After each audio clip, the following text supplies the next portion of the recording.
નમસ્કાર, આપ જોઈ રહ્યા છો વિશેષ સમાચાર અને હું છું આપની સાથે ધ્રુવી. અમેરિકા અને યુરોપ એક સમયના અતૂટ સાથી આજે એકબીજાની નીતિથી અસહજ છે. ગ્રીનલેન્ડ મુદ્દે ટ્રમ્પે જે ધમકી આપી એ માત્ર ટાપુની વાત ન હતી, એ હતી વૈશ્વિક સત્તા સંતુલનની ચેતવણી.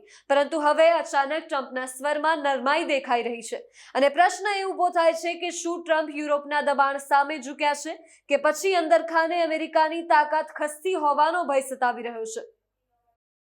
અમેરિકન પ્રમુખ ડોનાલ્ડ ટ્રમ્પે ગ્રીનલેન્ડને લઈને પોતાના વલણમાં મોટો ફેરફાર કર્યો છે. સ્વિટ્ઝરલેન્ડના દાવોસમાં ચાલી રહેલી વર્લ્ડ ઇકોનોમિક ફોરમની બેઠક દરમિયાન ટ્રમ્પે સ્પષ્ટ કર્યું છે કે તેઓ ગ્રીનલેન્ડના મુદ્દે સૈન્ય શક્તિનો ઉપયોગ કરશે નહીં.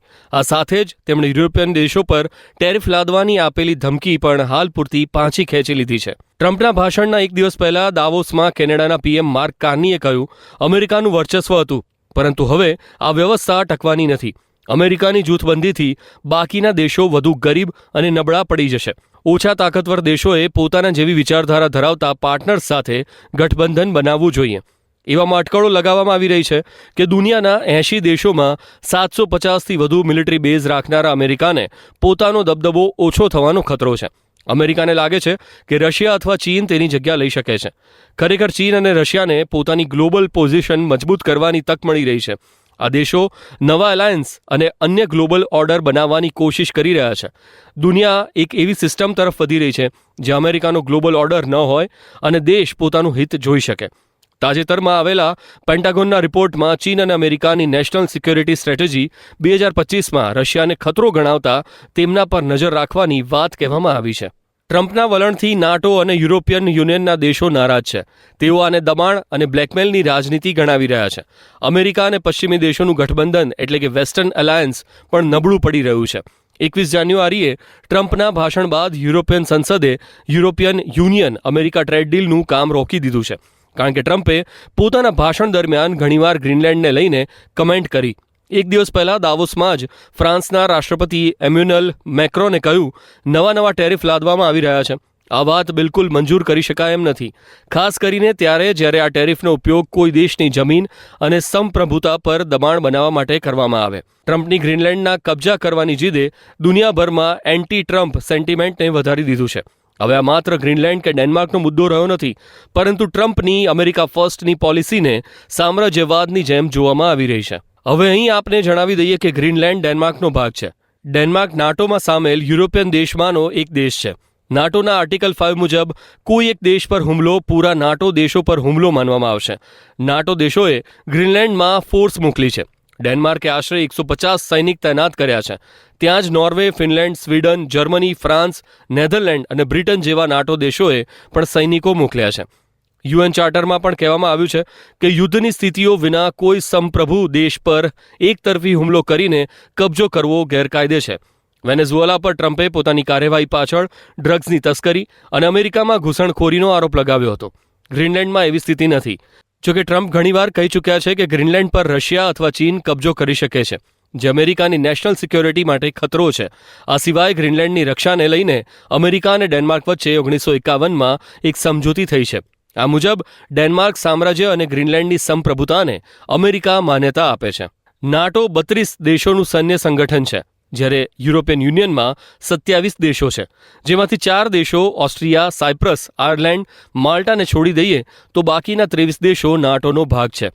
નાટોમાં નોર્વે, બ્રિટન અને અમેરિકા જેવા 9 નોન યુરોપિયન દેશો પણ સામેલ છે. અમેરિકા જો નાટો દેશ ડેનમાર્કના વિસ્તાર પર હુમલો કરી દે તો બાકીના યુરોપિયન દેશો નાટો સમજૂતીમાંથી બહાર આવી શકે છે. જોકે ટ્રમ્પે નાટોને ક્યારેક ખરાબ બિઝનેસ ડીલ કહી, ક્યારેક એવી ક્લબ ગણાવી જે અમેરિકા મૂર્ખ બનતું આવ્યું છે. અંગ્રેજી અખબારના રિપોર્ટ મુજબ 10 જાન્યુઆરીએ ટ્રમ્પે જોઈન્ટ સ્પેશિયલ ઓપરેશન કમાન્ડને ગ્રીનલેન્ડ પર સંભવિત હુમલાનો પ્લાન તૈયાર કરવા કહ્યું. પરંતુ જનરલ ડેન કેનની આગેવાની હેઠળના અમેરિકાના સિનિયર ડિફેન્સ ઓફિસર્સ એટલે કે જોઈન્ટ ચીફ ઓફ સ્ટાફના ગ્રુપે આનો વિરોધ કર્યો.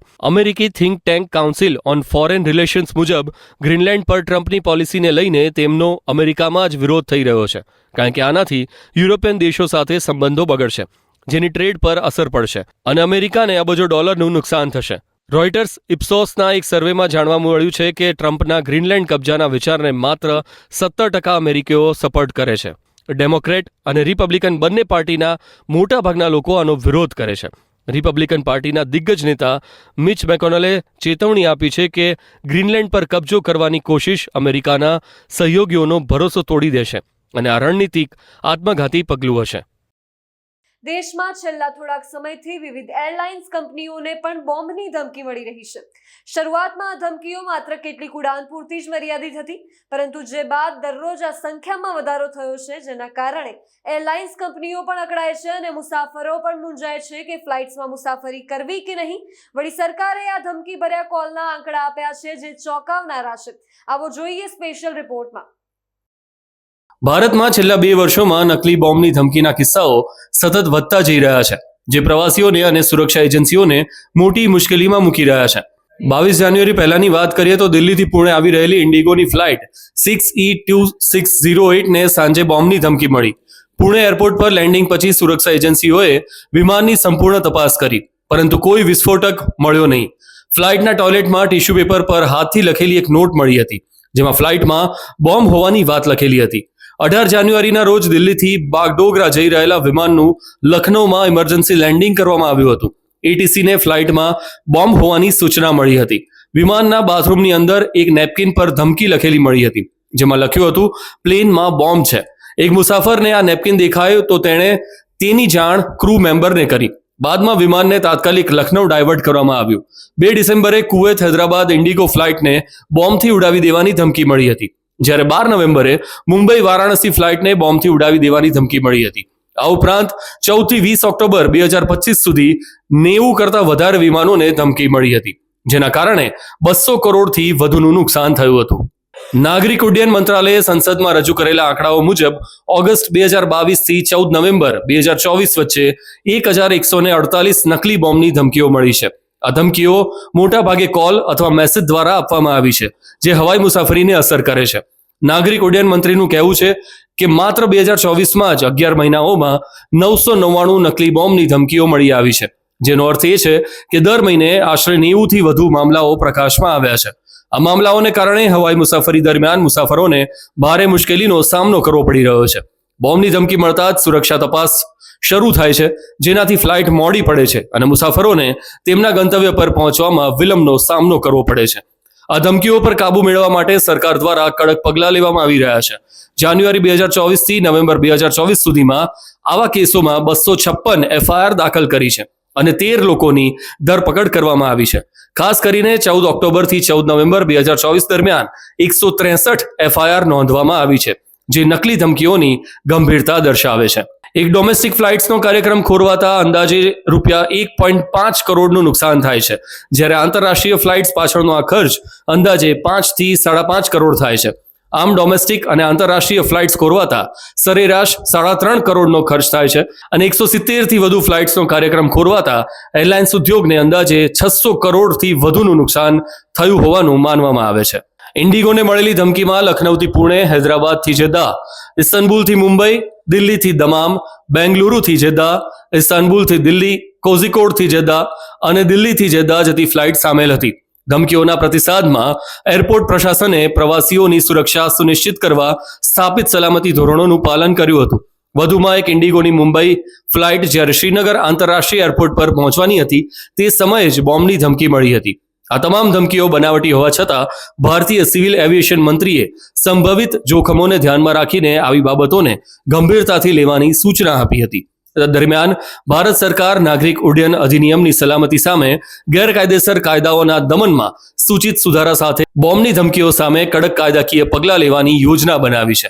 આ ફેરફારોને કારણે કોર્ટના આદેશ વિના આરોપીની ધરપકડ અને પૂછપરછ કરી શકાશે અને ફ્લાઇટને ધમકી આપનારા સામે સખત પગલાં લઈ શકાશે. અહીં આપને જણાવી દઈએ કે વિમાનમાં બોમ્બ હોવાની સૂચના મળવા પર ફ્લાઇટને તેના નિર્ધારિત એરપોર્ટને બદલે નજીકના હવાઈ મથક પર ઉતારવામાં આવે છે. આનાથી ઇંધણનો વપરાશ તો વધારે થાય જ છે. વિમાનની ફરીથી તપાસ કરવા, મુસાફરોને હોટલમાં રોકવા અને તેમને તેમના ગંતવ્ય સ્થાન સુધી પહોંચાડવા માટે વ્યવસ્થા કરવી પડે છે. એક રિપોર્ટ અનુસાર આ બધા પર લગભગ 3 કરોડ રૂપિયા સુધીનો ખર્ચ થાય છે. આવનારા સમયમાં નકલી બોમ્બની ધમકી આપનારાઓને નો ફ્લાય લિસ્ટમાં સામેલ કરવામાં આવવાની શક્યતા છે. આ લિસ્ટમાં સામેલ થવાથી એ વ્યક્તિને હવાઈ મુસાફરી પર પ્રતિબંધ રહેશે આ ઉપરાંત સરકાર હવાઈ સુરક્ષાને મજબૂત બનાવવા માટે સતત સમીક્ષા કરી રહી છે અને નવી ટેકનિક અપનાવવાનો વિચાર કરી રહી છે. નકલી બોમ્બની ધમકીઓ માત્ર મુસાફરો માટે મુશ્કેલી નહીં, પણ સુરક્ષા તંત્ર માટે પણ મોટો પડકાર છે.